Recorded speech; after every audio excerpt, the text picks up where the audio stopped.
explain po, ano ba ang criteria when we consider an LGU and a city and a province to host a PSC event and the DepEd in partnership with DepEd and PILG.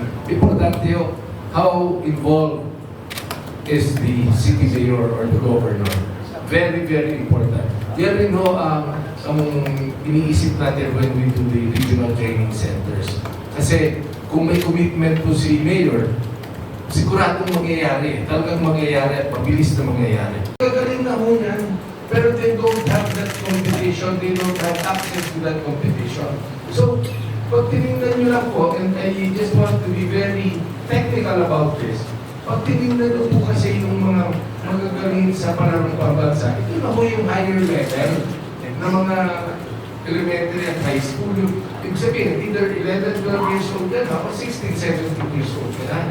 Yung 8 and 9, hindi po siya kasali, bago po siya. Yung 8 and 9, yung mga early high school students sa Manalo, iba naman wala rin mo sa line-up yan. Pero pagdating mo sa Batang Pinoy, sila naman ang superstar. Because ang Batang Pinoy po, meron pa hong mga out-of-school youth, di ba? And ang sinasabi nga namin, sana i-consider nyo na yung magkakaroon kasi nandiyan pa ang DepEd para tumulong sa inyo. That is why very important po talaga yung partnership namin with DILG and ang partnership namin with DepEd.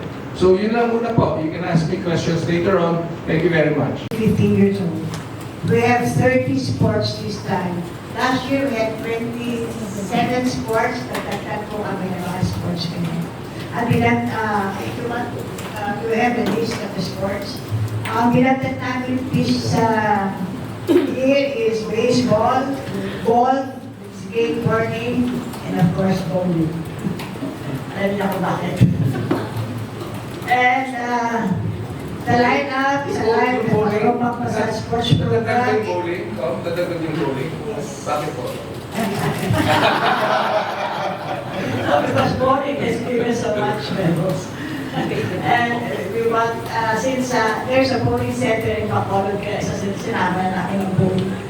Anyway,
Okay, just for confirmation po, it's 30 sports, 30 sports. So if makikita po ninyo, it's a combination of very festive colors and of course, yung official logo po is ito po ay collaboration with Bacolod. So makikita nyo po yung nasa taas, yung Batang Pinoy is a logo designed by PSC. And then Bacolod 2026 po is yung, I think, Gigi, hindi ito yung, ipakita natin yung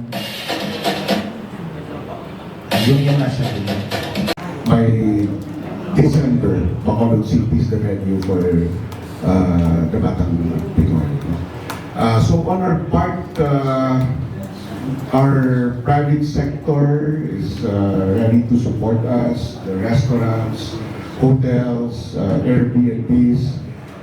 DepEd is our partner in terms of accommodation. We have enough rooms, aside from the hotels, our accommodations for our athletes. So we are ready for it.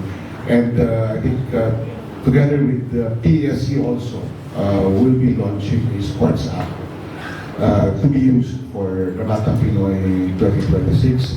It will provide the profile of the athletes as well as the schedule of the Kabatang Pinoy and all the things needed, any information needed for the Kabatang Pinoy. So, the close to 700,000 Bacolodons during night time, and more than 1 million during daytime is ready to welcome all of you to the Batang Pinoy 2026. And we thank again, hindi namin patuloy ang pagpapasalamat sa PSC and other sports. And lately, our children and our youth are already excelling the different sports competitions. And most of them, pagkatapos ng grade school, nandito na sa Manila.